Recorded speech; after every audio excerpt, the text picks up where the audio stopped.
Good morning. Hey, Lava. How are you, Dr. Mary? I am fantastic. Now I'm talking to you. How are you doing?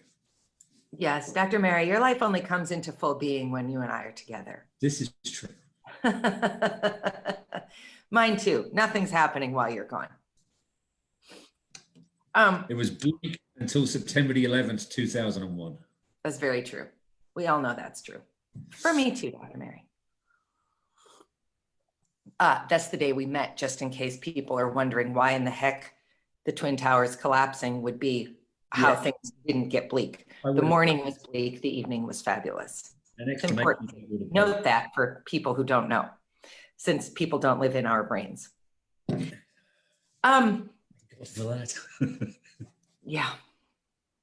So I'm making a plum cake, and I'm very sad that no one's here to enjoy it with me. It's going to come out of the oven in a couple minutes, so I'll run into the kitchen and grab it. But grab the plum cake. That would be Dr. Mary.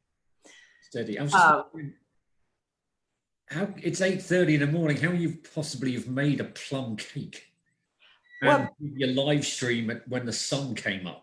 Well, because the sun comes up early still. It's still summer, despite the fact that it's 42 degrees here. It's pretty chilly. It's not too warm here either. No. Here, I'll show it to you. It got rave reviews on the New York Times. Ooh, it's very pretty. Oh, nice. Thank you.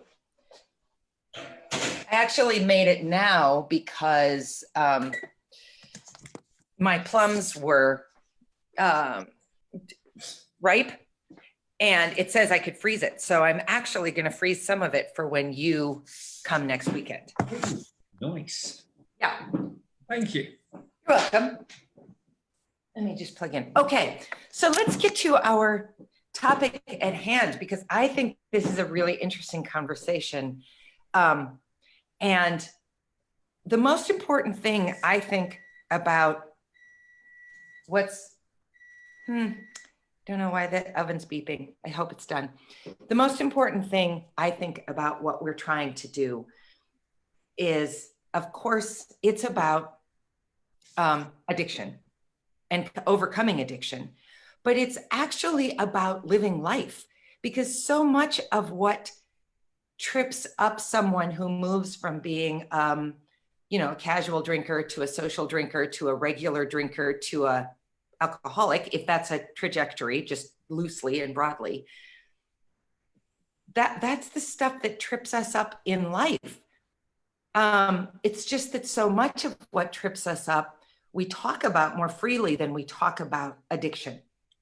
So, so this is a really, really interesting article that I found on Medium from a woman I follow who, I don't know what's happening to the oven. Sorry, Dr. Mary, introduce the article, will you please? Okay, let's see if I can grab the title of it here. I think I got it. The article we're both talking about is called How to Stop Drinking When You're a High Functioning Alcoholic. Yes. So, was there anything in the article in particular that struck you? Because there were a number of things that struck me. So I'm happy to ask you about those, unless you have things you want to talk about. It was the bit, where was it? Bit about denial. What about it? A problem for all types of problem drinkers, especially powerful and tricky for a high functioning alcoholic. How can the problem be that bad if no one has noticed? Oh, yeah. Or I think, to give it some more brutal reality, when you think no one has noticed. Oh, that's a really interesting distinction. I think that kind of sums up near the end for me. Yeah, and near the end would be 3, 4, 5 years, actually. Because I was getting fantastic reviews, student evaluations, and I was trying to claw onto that, and I kind of terribly let a lot of things slide, including us, because I didn't understand why you seemed irked at me. I could never make the connection. I mean, we've talked about that before, and it was terrible because I couldn't work out why you were annoyed, and I was trying to do things to make you happy, and it all just kind of collapsed like a bad flan. On a regular basis. Yeah. So we keep saying that we're going to talk about when other people bring up drinking, and we are going to talk about that. But again, not today. We are going to talk about it because we did have some people reach out, and boy, that was brave on their part. Our responses weren't great. And by our response, I'll say my response wasn't great. In part because I was naive, and in part because I was angry, I suppose. And there's just a lot to unpack with that. So we're not going to talk about that today. I like these two questions. You have two options with kind of anything that you are wondering about in life. One is to continue doing what you're doing, or two is to try something different. It's funny you even bring that up because since I've been going to AA, every now and then someone brings up and a quote. I've probably told you about this. It's a quote from a film. It's a great film, but someone always says in an AA meeting, it comes down to a simple choice: you get busy living or you get busy dying. That's from the Shawshank Redemption. Yep. That's exactly it. Yeah. Yes. You can continue to max out credit cards. You can continue to have affairs. You can continue to look at porn. You can continue to eat too much. You can continue to ignore your children or your spouse. You can continue in a job that's dead end and not interesting. You can continue, fill in the blank, or you can try something different. And that quote you sent me when I first got sober, I think you said something, of all people I know, this should mean something to you. And it said, if you don't like what's going on around you, you're not a tree. Get up and walk. Yeah. Yeah. It's easy to feel stuck. And that's why we keep talking about how this isn't about being an addict. Give me 20 seconds. Okay. It's easy to get stuck everywhere and anywhere at any point. I guess you wanted to go outside. Because we get comfortable. Even we get comfortable being uncomfortable. Yeah, I think that's what I did. Uncomfortable is less scary than moving. Yeah, you kind of want to keep the status quo because you think it's working. Yeah, and again, we all can fill in that blank. You can continue doing what you're doing, whatever that is, whatever's making you unhappy or isn't working or is causing discomfort or worse in your life. You can continue that, or you can try something different. Yeah. So another thing I loved about this, because I really did not know this, there is a misconception that a drinking problem relates to willpower. I thought if I could just figure out how to say to you, just don't pick up the glass. Just don't put the ice cube in the glass and fill it with whiskey. Just don't do it. It seems so easy to me. It's a powerful thing when you're gripped by the disease that causes that addiction in you. It's hard. You kind of have to hit rock bottom to stop, I think. Very rarely have like I told you, I've only seen about in over 3.5 years, I've only seen 2 people come in and say, I just have decided to walk in here and tell you I think I've got a drinking problem and I want help. And most of them are the same way I went, trip to the hospital, or just, some of them were in a car accident, and that was the next progression for them, was jail or treatment center, or sometimes both. Yeah. 1 second. Haven't missed that. I'll wait till Maz comes back, but I like this question a lot. What's the worst that would happen if you aren't an alcoholic and you get sober anyway? And as I said this morning, when I kind of previewed this conversation, this isn't about not drinking alcohol. I drink alcohol, although I'm not drinking at all in these 2 weeks. and I'm aware of it. There definitely have been moments almost every day that I've thought, God, I kind of wish I had a glass of wine. But I very consciously chose not to. And for me, I hope that this is the beginning of a period of choosing abstinence, at least for a while, just because I want to, not because I need to.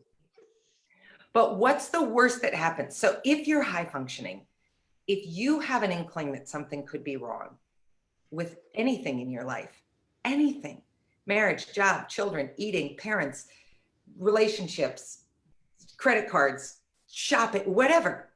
If you have an inkling, but you seem to be managing it okay, what's the very worst thing that will happen if you change it, stop it, evolve it, get out of whatever rhythm you're in? I just don't see a downside to it. Now, I realize that it's easy to say and hard to do. But if you think you have a problem and you decide to try to shift or alter or change the problem, what is the worst that will come of it? Do you have a thought on that? It depends what kind of state your body's in. If you are, well, if you're a high functioning alcoholic, you can, and you're and you're at that stage where you can successfully manage or perceive to manage a life, or you're at that stage where no one's really noticed. I think it'd be easier to stop if you actually wanted to, but you feel so successful, you probably don't. Mm-hmm. If you get into the stage where you get desperate, if someone who drinks that much suddenly goes cold, well, you saw it with me because I was in the hospital. That's what happens to you. And if you're left alone in that case, you can do some serious and probably irreversible damage to yourself. Yes, absolutely. So don't be a cowboy about it. But are there ways that you can carefully, thoughtfully, safely make a shift with anything going on in your life? I think you can. If you can identify like a job that's making you act like this, then of course try and get another job. But then you got to. That could be a problem if you nail an interview and get another job and you've got a couple of drinks in you, then you feel empowered to keep going anyway. Well, everyone's psyche is different, so I'm not going to say for all alcoholics. I was just thinking of me then. Yeah. The job is getting me down, and I got another job, and I was still drinking. I think, well, that's it. It was a job. The drink isn't the problem. You know, we all like to make excuses. We all like to take the blame off of us and onto something else. And in the case of an addiction, there is some legitimate blame on the something else because of the disease factor of it. But I still believe that you have to be accountable, have to hold yourself in check for your role in it having gotten to the point that it's at. Yeah, you do. But trouble is that comes later. Yeah. As it did for me, you know, having your head clear and to think, oh yeah, that's on me, which is part of staying sober, I think. Well, I love this article. It's incredibly well written. She's really interesting. Her name is Chelsea. What did I say her name is, Mazzy? Well, you're asking me to remember someone's name. I mean, yeah, here, hold on. I can pull it up. How to Stop Drinking When You're a High Functioning Alcoholic by Chelsea Flood. And the page is Beautiful Hangover. I will be sure and link the article to. It's worth a read. Anyone that's listening to this. A lot of her stuff is worth a read because it's non-judgmental. She opted to become sober of her own accord. She wasn't at the point where Maz was.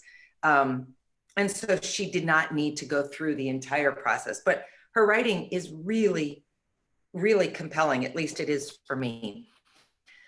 So I think the takeaway from today is you have these two questions to ask yourself regarding anything in your life that is itching at you, that is making you uncomfortable, that is causing you to question whether or not what you're doing is the right idea. One, you can continue to do what you're doing. You already know the outcome to that. You know how it's working. Or you can try something else. And of course, the great takeaway with trying something else is you don't go from 0 to 100, you go from 0 to 1 and 1 to 2 and so on and so forth, because it's about taking the first step and then the next step and moving on from there. Most things don't require a 0 to 100. Most things are not as dire as Maz's nosebleed, which caused him to be gone from the house for 6 weeks. That's more dramatic than what most shifts are. Most of them can be done step by step by step. And even his was done step by step by step. It was just a dramatic first step. Yeah, that first step was a doozy. You got anything else to say, Dr. Mary? Yeah, well, just the first step was a doozy, but the ones after that were actually, they started off rocky, but they became plain sailing for me anyway. It's a nice feeling to be in. Absolutely. Okay. Happy Labor Day. Hey, yes. Let me say this to you. If you don't know the history of Labor Day is not about barbecuing and drinking beers. That's what it's become. But the history of Labor Day is based in violence and oppression and 5- and 6-year-old children working 12-hour days in horrific environments and women being locked into shirtwaist factories and men being underground in mines for hours and hours, 7 days a week. Labor Day has a really serious backstory. So do yourself a favor today. I'll put the link in on that too. Do a little reading, because we only get today off because some people made an enormous sacrificial commitment, some of them with their lives, to ensure that we have safe working conditions today in America. Not everywhere, but mostly in America, our conditions are safe. So happy Labor Day. Continue what you're doing or make a change. Keep that in your mind and think about where you might want to be doing some of that, and have a super day. Dr. Mary, I'll talk to you tomorrow. You will indeed, lover. Love you. Actually, I talked to you before then. That's true, but we'll talk on live stream tomorrow. Love you. Love you too. See you later.